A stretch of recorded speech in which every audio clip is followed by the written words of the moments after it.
LEGO has made over 900 Star Wars sets. Come again? Some sets crash and burn. Pathetic. But some are simply forgotten about. Attachments. Format. Here are my picks for the most underrated sets.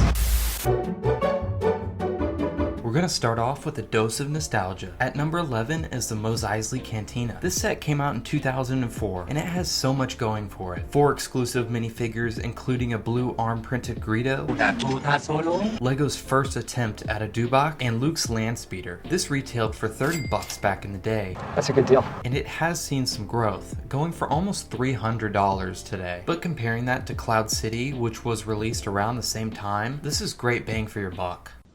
Money well spent. Hey, we don't serve their kind here. What do you mean by that? How about another throwback? The TIE Crawler is such a unique set and just had to go on this list. I had no choice. This is not a ship we see in the movies, and instead is pulled from Star Wars Legends canon. I think the set has aged incredibly well, being that it's 15 years old at this point. The minifigures aren't anything to celebrate about, but the main build just looks so cool. I mean, what else can I say? It's a TIE fighter with treads. So cool, so cool, so cool!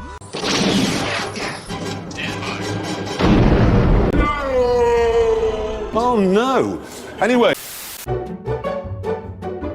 Up next is the B-Wing Starfighter, which is probably the most underrated UCS set ever released. That's a bold play. I think it's a near perfect build. The color scheme is a bit bland, but it just works for some reason. Unfortunately, this got overshadowed by R2-D2 and even Jabba's Palace from the same year.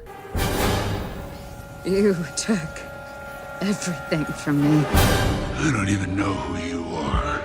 Drop a like if you are enjoying this video on the first ever LEGO YouTube channel. Stop the cap! What if he's saying the truth? It changes everything. I had to hold myself back from putting this higher on my list because I just love it so much. But the V19 Torrent is a super underrated set, and it has one of the coolest features in any Star Wars set.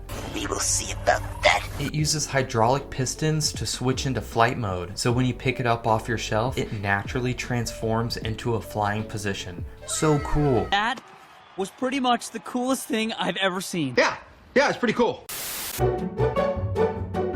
2012 was a prime year for LEGO Star Wars, and you'll see another set from that year in a minute, but the Republic Striker-class Starfighter definitely deserves a spot here. The color scheme with the dark red and white stripes provides amazing contrast with a touch of orange. On top of all that, you get 3 exclusive minifigures. You call this a diplomatic solution? No, I call it aggressive negotiations. I like that.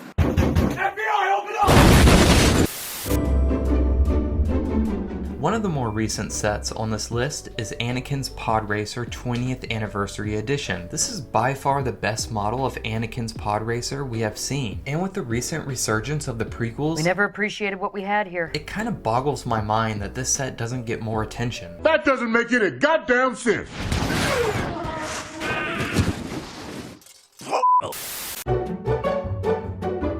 I know I'm gonna get some heat for having this so far down my list, but the Sith Fury-class Interceptor has garnered quite the cult following over the years, so I don't think it deserves to be much higher. Sue me. But this set is virtually perfect. The ship itself is so amazing, and of course it came with the Darth Malgus minifigure, which is one of the best minifigures I've ever seen. So what?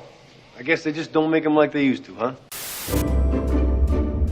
This is a bit of a weird pick, but I think the HH-87 Starhopper deserves more love. Nobody loves me. This is not a very well-known ship in the Star Wars culture, so it makes sense that this one is overlooked, but I think it's super unique. The green and tan color scheme seems kind of like an odd choice, but this set really pulls it off nicely. It also comes with 3 exclusive minifigures, and I'm a sucker for CAD Bane. CAD Bane. I'm sorry, I didn't catch your name. Oh, cool. I just my pants. Securing a spot in the top 3 is the Battle Droid Troop Carrier. I can't wrap my head around why this set doesn't get much attention. You get 12 battle droids, 2 pilots, and an exclusive Gungan warrior. The carrier itself is pretty accurate, and the best part, it only retailed for $40. That is a great deal! The runner-up is CAD Bane Speeder, and I know I'm gonna get heat for this, but I believe this is one of the most underrated sets ever. This list is ridiculous. The minifigure selection here is fantastic, and I think the build itself is really nice. I love the translucent blue accents. I have no clue why this set was forgotten.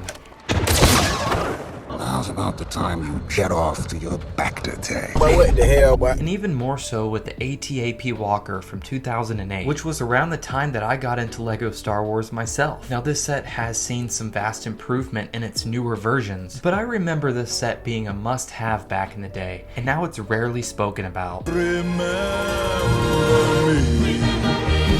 Click here to check out the worst Star Wars sets from every year.